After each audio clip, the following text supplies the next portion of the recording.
Episode 1 of Ride or Die begins at an Austrian ski resort. The assassin Whiptail sets up her sniper rifle for her latest target, a man called Oleg. Her handler Sam orders her to take the shot, but she refuses as Oleg is partying with several women. Instead, she shows up at the party, stabs him and runs off. A chase ensues, but she gets away. As she parties at a bar that night and hooks up with the bartender, and when questioned she shares that she's Judith Burton, a forensic accountant. Now in London, Judith's best friend of 20 years, Debbie Claiborne, listens to true crime podcasts on the way to an antique warehouse sale. It's also worth pointing out here that, given the fact this is played by Octavia Spencer, she actually played a true crime podcaster in Apple TV series, so this is, whether intentional or not, a nice little nod to that show. Anyway, she's quite friendly, she bribes a security guard with coffee and gets a head start, picking up things from hers and Judith's wish lists. Her husband is David Claiborne, an MP who's on his way to becoming the next Prime Minister. While he's pretty incompetent, she's a strategist, having taken on the dream of being the Prime Minister's wife. Now in town, Sam has been tasked with trying to get Judith to retire since she's been going off the books, leaving eyewitnesses and messes in her wake. The organisation thinks it's because she's having a midlife crisis after turning 50. As Sam gets her an assignment as a last chance to prove herself, and the target is Billy Donovan, a significant mafia figure. His water relief gala is a money laundering front, and she's to simply poison him at the event. On the way to the gala, when Debbie pushes David about his missed calls from the lawyer, he reveals that he wants a divorce after he becomes the PM. He claims they're going in different directions and are pretty miserable. She tears up as she reveals that she was happy. At the gala, he tries to control her, but she gets drunk. She ends up ranting to the bartender how she made David and dropped her law career for him. As she and Judith keep missing each other, as Judith flirts with Billy and tries to poison his drink, but someone knocks it over. She panics as she now needs to improvise exactly what she was ordered not to do.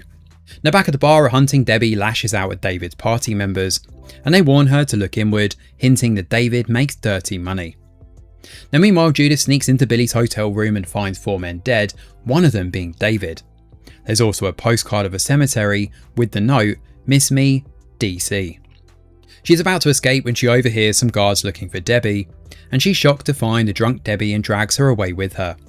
While Debbie rambles about standing up for herself, Judith beats up the men trying to catch her. They steal a van and the car chase ensues with the thugs shooting at them. This finally sobers up Debbie, who panics. They arrive at the cemetery and figure that the postcard note means 620 in Roman numerals.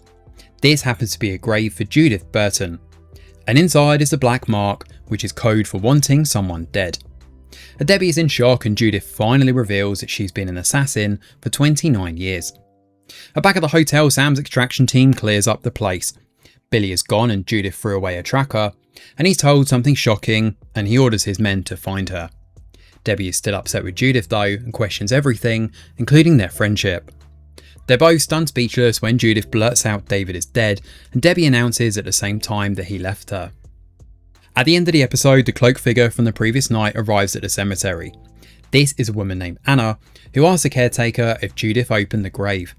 She then comments that Judith has always had a weakness for civilians and kills the caretaker. Episode 2 of Ride or Die opens with a flashback to 2001. Judith is being chased by the police with 2 dead men in her car when she comes across a heavily pregnant Debbie whose car has broken down. Judith picks her up, partly to use her as cover, but the two do end up bonding over books and music. That is how their very strange friendship begins. Now in the present, Judith brings Debbie to her real house, which only makes Debbie more upset.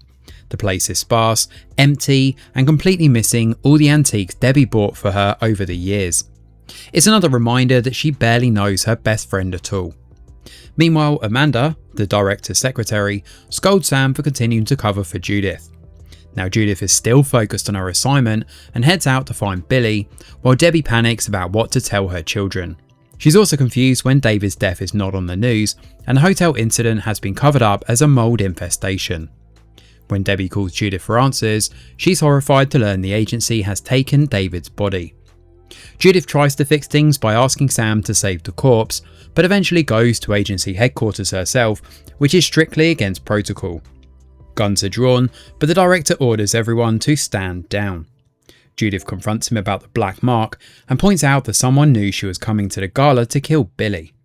The director tells her she's getting sloppy and warns her to complete the assignment if she wants to keep her job. Debbie meanwhile uses her true crime knowledge to escape Judith's locked house and heads home to look for clues. In David's study, she finds a burner phone with a message from Billy arranging a meeting at Brooks' bar. She also finds a napkin with numbers scratched into it. Before she can process all this though, Billy sends 2 gunmen after her. Debbie calls the police, but the operator is painfully useless, so she escapes through the window and runs. Judith is also in danger as Billy lures her to a basement car park and sets off a bomb. She escapes just in time and realises someone is not just trying to kill her, they're actually playing with her. Williams tells her to take a break, but Judith refuses. Being an assassin is who she is after all, and she's not ready to lose the agency. Debbie then sees a news report about the cemetery caretaker being killed. When Judith calls, Debbie accuses her of the murder and says she'll handle things alone. Judith's next lead takes her to Brooks' bar, where Billy is meeting with Albanian mafia. He claims Debbie is the real brains behind David's operation. Naturally, Debbie walks in at the worst possible moment, demanding answers about her husband. She learns David was working with the Albanians, using Billy as a mediator before stealing £24 million. No one knows who killed him or where the money is. The Albanians assume Debbie knows though, so they wind up kidnapping her. Judith arrives and has to choose between chasing Billy or saving Debbie, and naturally she chooses Debbie, stealing a bike and going after the Albanians. During the car chase that ensues, Debbie manages to pepper spray her captors and attack the driver with a seatbelt, causing the car to flip. She and Judith fight off the thugs, and once the adrenaline wears off, Debbie finally breaks down and hugs Judith. Judith calls Sam to take Debbie to a safe house, but Debbie refuses. She wants answers, so Judith agrees to bring her along. Sam reluctantly gives them Billy's next location, a safe house in northern Spain. Before leaving, Debbie and Judith stop at Williams' store for supplies, a makeover and a fake passport. Debbie has to give up most of her belongings, but keeps her wedding ring. They manage to get through passport control, though Debbie asks Judith not to lie or kill anymore. Judith gives her a very unconvincing answer though. Meanwhile, Sam is drinking and worrying about Judith. He messages Queenie, but when Anna shows up instead, he ignores Queenie's call and talks to Anna. The episode then ends with the director listening to Debbie's police call, where she accidentally rambled about the agency stealing David's body. He orders Amanda to eliminate the problem. Episode 3 of Ride or Die opens with a flashback to 1997 when Debbie and David first meet. Debbie has just become a public defender and is planning a Eurorail trip before settling down. David, who is working as a clerk, is immediately charmed by her and asks her to delay the trip to spend time with him. Now in the present, Debbie is still giving Judith the cold shoulder after learning she's an assassin. Judith tries to explain, and Debbie briefly softens when she hears the agency wants to push Judith out because of her age. Their conversation is cut short when a truck starts following them. Things get worse when the car gets a flat tyre, and Judith immediately assumes the helpful truck driver is a threat. She knocks him out, only for them to realise he's just a civilian. Whoopsie. Naturally, they apologise, tie him up and steal his truck. Judith then calls Sam to help clean up the mess, but Sam is distracted after sleeping with Anna.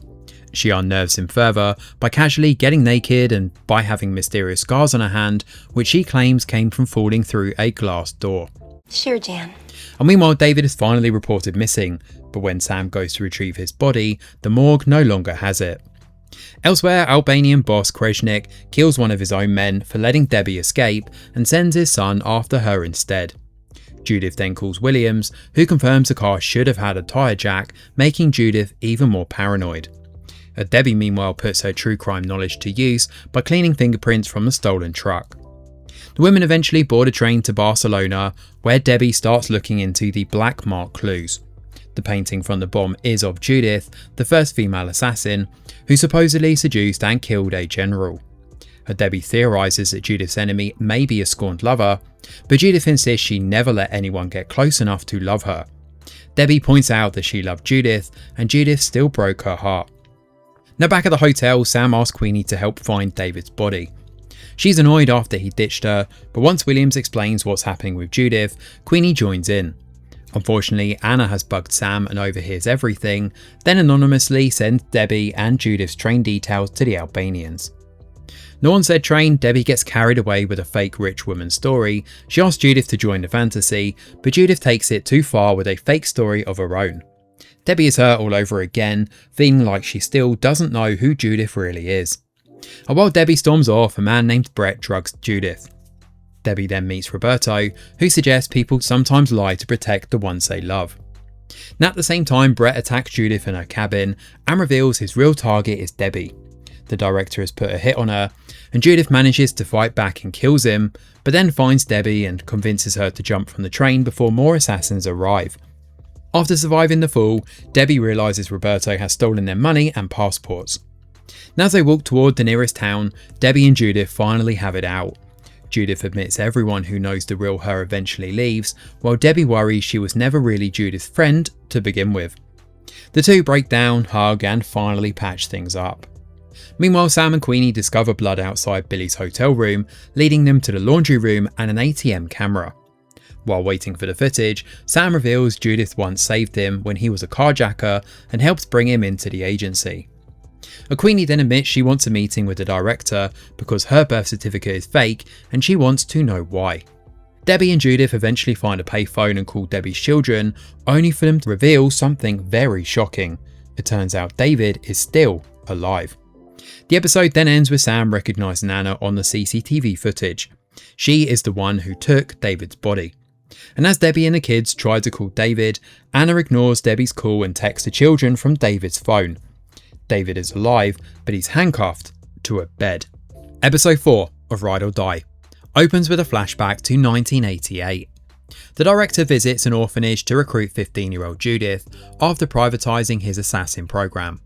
Judith is highly intelligent, has a criminal record, and has already been returned after an adoption. The director promises he won't send her back, and Judith agrees to join him. Now in the present, Judith begs the director to call off the hit on Debbie. However, he reminds her that agents are not supposed to have friends, and she broke protocol by killing one of their own to protect a civilian. He then gives her an ultimatum: either help Debbie or kill Billy within 24 hours and prove her loyalty to the agency. And meanwhile, Anna wakes David and confirms she killed Billy's men. David is not her real target though, and Anna wants to know who Debbie is, believing she must be some powerful figure working with Judith. She seems genuinely confused when David tells her they're simply best friends. Debbie meanwhile keeps texting David's phone, unaware Anna is pretending to be him. Annoyed by the replies, Debbie pawns her wedding ring to help fund the plan to find Billy. Now at the train station, Interpol agent Jacques Boucher is brought in after Debbie and Judith's passports are found. Nearby, Spiro, one of the Albanians, bribes the police and gets Debbie's belongings, including a map pointing toward the town where Billy is hiding. Debbie and Judith then end up at a hostel, but they eventually realise Billy is probably partying, so they use the hostel girls' social media network to track him down. After telling them a fake story about Billy being Debbie's cheating husband, the girls eagerly help and manage to get his number. Debbie texts Billy pretending to arrange a drug deal. Elsewhere, Jacques is paired with his ex Colette, while Sam and Queenie investigate Anna. They realise she has no fingerprints, meaning she is part of the agency. Later, Judith and Debbie dress up and head to the club, only to realise nothing really gets going until 2 AM.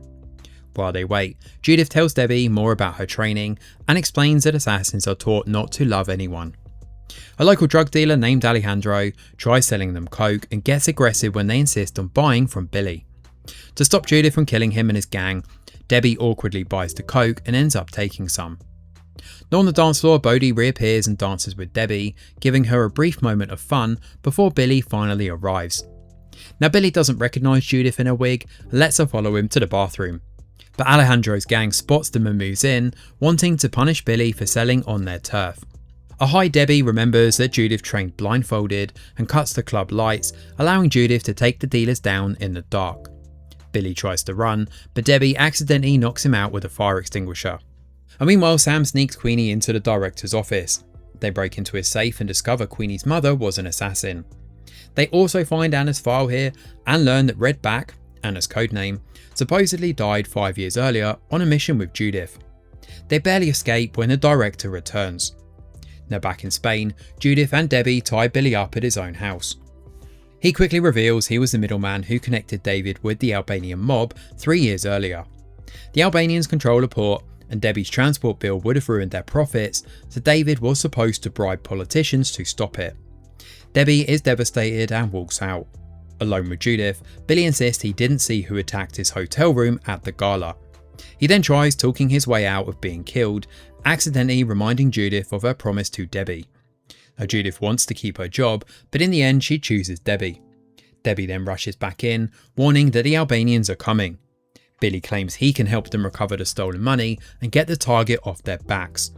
So reluctantly, Judith and Debbie take him with them, while Billy immediately complains about Judith's driving. Episode 5 of Ride or Die opens with a flashback to 5 years earlier. Now Anna's body washes up on a Turkish shore and she's captured and tortured for answers. Despite everything, she stays loyal to the agency, believing they will come for her. Now in the present, a director confronts Sam after discovering the break-in. Sam realises Anna may have set up the hit on Billy as revenge, but the director refuses to warn Judith. As far as he's concerned, Judith lied about Anna's death, quit the agency and is no longer one of them. Now meanwhile, Judith, Debbie and Billy are stuck together in a very chaotic car journey to Monaco, where they hope to find David's money mule, Elijah. During a quieter moment, Judith admits she's quit the agency. She feels lost, but Debbie reassures her that she is not alone. The trio eventually reach Elijah, but they hit a dead end. David has already emptied the account, raising the question of whether Anna is the one who now has the money. Back in London, a director visits Williams, whose first name is revealed to be Diane. They review Judith's old interview after the Turkey mission, where Judith lied and claimed she personally handled Anna's body.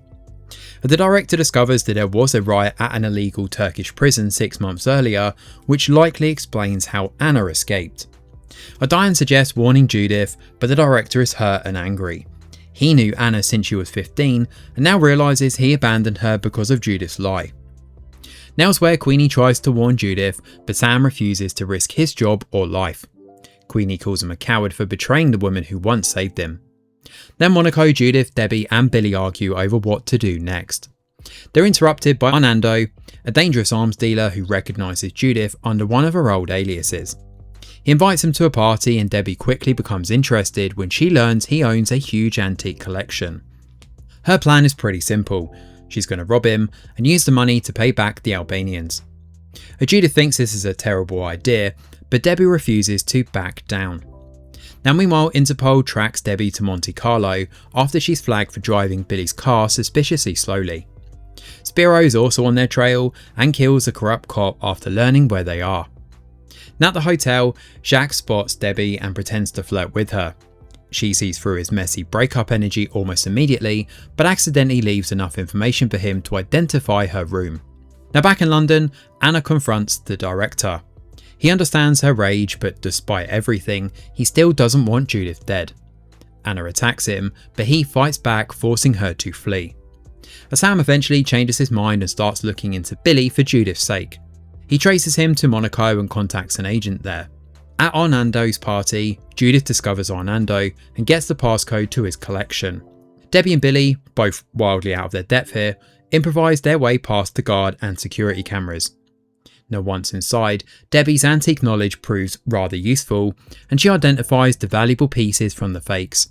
They grab what they can and make their escape. Unfortunately, Arnando already knows who Judith really is, thanks to the Albanians. Spiro and his men arrive and begin torturing her. Downstairs, Jacques pulls Debbie into a dance and reveals he is Interpol, promising he can help her. But Debbie loses sight of Billy here, who disappears with the bag full of stolen antiques. When an Albanian spots Debbie, she runs. She then hears Judith being tortured and tries to help, but accidentally sets fire to the wrong bedroom. The distraction still gives Judith enough time to break free and fight back. She takes out the attackers, but not before Spiro stabs her in the stomach. Episode 6 of Ride or Die picks up with Debbie dragging Judith out of the burning mansion. Billy returns with a boat, although the stolen antiques are ruined in the process. Before they can escape, 3 Albanians catch them, but Sam's contact, Nils, arrives and kills them. He gives Judith a message from Sam. Redback is alive. Judith is visibly shaken, and we soon see why. We flash back to Mexico City 6 years earlier, where Judith and Anna are paired together on a mission. Both usually hate working with partners, but they quickly bond. Anna even introduces Judith as her best friend, which clearly catches Judith off guard. Now in the present, Anna kills Diane to punish the director, while Debbie and Billy take Judith to Elijah's place. Elijah's guard, Brian, is an army medic and stitches Judith up, but she needs medicine fast. When Brian reveals Diane is dead, Judith blames herself. Elijah wants no more trouble and kicks them out, but Brian gives them his mother's house to hide in. Back in London, Queenie confronts the director over Diane's death, while Sam is told to look after her. Colette, meanwhile, blames Judith and Debbie for the chaos in Monaco and launches a manhunt. At Brian's house, Debbie tries to figure out who Redback is. We then flash back to Turkey 5 years earlier, when Debbie tagged along on one of Judith's so-called business trips. Debbie revealed she was considering a public defender job in New York, which upset Judith. Anna later joined Judith on a mission to kill a criminal named Yurchenko. Debbie overheard enough about the target to make herself a problem. Now in the present, Judith's stab wound becomes infected. Billy wants to rob a pharmacy, but Debbie chooses a different route and calls Jacques, offering information in exchange for medicine. Jacques tries to trap her, but Debbie uses a group of young cyclists as a distraction and escapes with the supplies. Meanwhile, Queenie and Sam discover Anna has stolen the agency's interview tapes, which have trackers inside. They locate her hideout, but Anna is already gone. Instead, they find David and help him escape the Albanians. Anna meanwhile visits Kreshnik and offers a trade, Debbie for David. Now as Judith recovers, Debbie contacts Jacques again and tells him about David. Jacques offers to help trace the stolen money if Debbie testifies against the Albanian mob. However, Jacques has secretly tracked the medicine box to Brian's house. Billy catches him and holds him at gunpoint, warning Debbie that if Judith ends up in prison, the agency will kill her as a loose end. Debbie decides to hand herself over to Jacques so Billy and Judith can escape. And at the same time, Judith remembers the truth about Turkey. During the mission, Anna saw Debbie as a loose end and offered to kill her. To protect Debbie, Judith shot Anna through a glass window, sending her into the sea. In the present, Judith tries to tell Debbie the truth, but Debbie refuses to listen. She just needs Judith to leave. Then everything kicks off at once. Colette arrives with the police and surrounds the house, while Spiro sneaks in and tries to kill Jacques. Judith stops him and kills Spiro. With no way out, Debbie drives away in Billy's car, drawing the police after her so Judith can escape. Judith finally accepts the sacrifice and begs Jacques to protect Debbie. Debbie is arrested, while Billy and Judith escape in Spiro's car. The episode then ends with the director putting a hit on Anna to avenge Diane, but Anna kills the assassin sent after her and heads for Monaco. Episode 7 of Ride or Die opens with Judith thinking Billy has abandoned her, only for him to return with breakfast. He tells her he's fully in now, whether she likes it or not. Meanwhile, Anna forces Elijah to tell Billy that the stolen money is in Geneva, then kills him. Interpol questions Debbie, but she's not exactly cooperative. They trace the money to a shared Geneva account in her name, while Judith and Billy arrive at Judith's Geneva safe house and find David, Sam and Queenie waiting. It turns out David moved the money himself. His plan was to put it in a Swiss account, earn interest and either bribe politicians if Debbie's transport bill failed, or return the money to the Albanians if it passed, while keeping the interest either way. The group realise Anna wants Judith and Debbie at the bank so she can take them both. Their counter plan is to send David in to withdraw the money, forcing Anna to improvise. Debbie meanwhile calls Kreshnik and offers to hand over the money the next day. In exchange, she wants immunity for herself and Judith when Interpol arrests him. Back at Judith's safe house, Queenie asks Judith about Anna. Judith admits she felt guilty after shooting her and thinks part of her wanted to be caught and punished. She also regrets getting Diane killed, though she reminds Queenie that agency life is not glamorous. They are trained to be killers and to stay alone. Downstairs, Sam apologises to Billy for putting a hit on him. Billy quickly realises Sam has feelings for Queenie, while also trying to work out whether Judith has anyone in her life. That night, Jacques shares dinner with Debbie in her cell, while Billy drinks with Judith. Judith says once this is over, she plans to stay away from Debbie and keep running. Billy offers to disappear with her to Cambodia and Judith kisses him. The next day, the bank operation begins. Debbie and David run into each other inside, and Debbie finally tears into him for everything he's done. David starts to shut down, so Debbie switches tactics, flattering him enough that he accidentally reveals the other corrupt MPs involved in the scheme. Unfortunately for David, the teller also explains he'll lose money for withdrawing early, ruining his supposed genius plan. Outside, Kreshnik prepares to kill Debbie the moment she leaves the bank, but then everything falls apart. A delivery rider releases a smoke bomb inside the bank, and Anna triggers more around the square. The CCTV goes down, and the Albanians, Interpol, local police and Judith are all pulled into a chaotic gunfight. During the confusion, Anna kills Billy, leaves a black mark for Debbie and kidnaps her. Judith finds Billy's body and is devastated, but follows Anna's clue to an empty building. It turns out to be a trap. Anna uses speakers to make Judith hear a conversation with Debbie from another building nearby. Anna decides that killing Debbie is not enough, and she wants Debbie to see the real Judith. She reveals that Judith only picked Debbie up back in 2001 as cover. Even worse, after the Turkey mission, Judith saw Debbie's acceptance letter for the New York law firm and deleted it.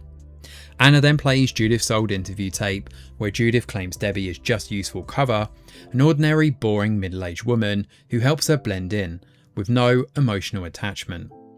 Debbie is understandably crushed, while Anna escapes, and although Sam has a clear shot, he can't bring himself to kill her, upsetting Queenie. Jacques reaches Debbie and comforts her, having heard everything through her hidden mic. When he asks who Judith really is, Debbie looks over at her from a distance and tells him the truth, that Judith is an assassin. The episode then ends with the director picking up a heartbroken Judith and taking her home. Episode 8 of Ride or Die opens with the corrupt MPs being brought in for questioning. David, now completely exposed, asks Debbie for help before his interview. Debbie simply gives him the same advice he once gave her: chin up. Jacques then gets rid of Debbie's fake passport and she's cleared of all charges. Back home, David is put under house arrest and desperately tries to win Debbie back by cooking and inviting the book club over. Debbie is already fed up when Judith suddenly appears. Judith tries to explain herself, insisting their friendship was real. She admits she regretted deleting Debbie's New York job offer and claims she later helped get Debbie better opportunities. Debbie, however, points out that she didn't earn those offers and wasn't qualified. Judith fires back by calling her a coward for hiding behind excuses, and Debbie retaliates by saying Judith never really loved her because everything was built on lies. Later, Debbie gets drunk and goes to Jacques' hotel. She kisses him, then quickly pulls herself together, admitting she feels lost. Jacques comforts her, but the next morning Debbie realises he's investigating Judith and the agency. She begs him to stop, warning that the agency will kill him. Naturally, this only makes him more interested. Meanwhile, Judith decides to find Anna by looking into her past. She returns to the old training facility, which she still remembers as home. There she discovers the childhood belongings of former trainees hidden under the floorboards. To her horror, she realises Anna was returned by her adoptive family, just like all the others. Anna then appears and reveals the truth. The director had them adopted and returned on purpose, emotionally breaking them so he could manipulate them into joining the agency. Judith suddenly becomes paralysed as Anna has laced the floorboards. Anna calls the director and gives him a choice: save Judith and lose the agency, or let Judith die and protect his legacy. Despite his attachment to Judith, he chooses the agency. Anna then locks Judith inside a furnace with enough food and oxygen to keep her alive for years. She wants Judith to feel completely abandoned, just like she did. Once the paralysis wears off, Judith gives up and disconnects the oxygen, choosing a quicker death. But Sam overhears Anna's call and goes to Debbie for help. They search Judith's house together, and Debbie initially rants that the place is as fake and empty as Judith herself. Then she discovers a hidden room filled with Judith's real belongings, books, antiques, photos of Debbie's family, and even drawings from her children. Debbie finally realises their friendship was not fake after all. Sam spots a photo of the training facility, and Debbie remembers Judith once calling it home. When Colette arrives investigating on her own, Sam steals a car, giving Debbie the chance to reach the facility. She finds Judith just in time, and Judith apologises for everything. Debbie promises she will never leave her. Anna sees them escaping and gives chase. During the pursuit though, Debbie finds a grappling hook in the car and attaches it to Anna's vehicle. They drive toward a cliff, jump out at the last moment and send both cars over the edge. The cars explode, killing Anna, and Debbie makes sure Judith checks properly this time too. Elsewhere, Queenie returns to her shop and finds a note Diane left before her death. It leads her to a storage unit containing cash, fake IDs, a letter, and a photo confirming the director is her father. After Anna's death, Sam helps fake Judith's death and wants to leave the agency too, but the director manipulates him into staying by having him train Queenie as the agency's newest assassin. However, Queenie is secretly playing him. She's working as a mole with Colette and Jax to take the director down. As for Debbie, David apologises, but she moves out and starts afresh. She still has some of Armando's stolen antiques and is now beginning life as a barrister. Before her new office is ready, she takes a 2-week trip. On the same train as Judith, wearing a ridiculous disguise and heading to Cambodia. Debbie wonders how they'll stay in touch, and Judith finally tells her real name, hoping the trip will help her figure out who she really is. But just as things seem hopeful, a trolley attendant offers some drinks. He, along with every passenger in the carriage, happens to be an assassin, and Debbie and Judith are their targets. Thanks for watching, and do let us know your thoughts in the comments below. Smash a like or subscribe to the channel, your support is very much appreciated. I'm Greg Wheeler, and from all of us over here at The Review Geek, we'll see you on the next video.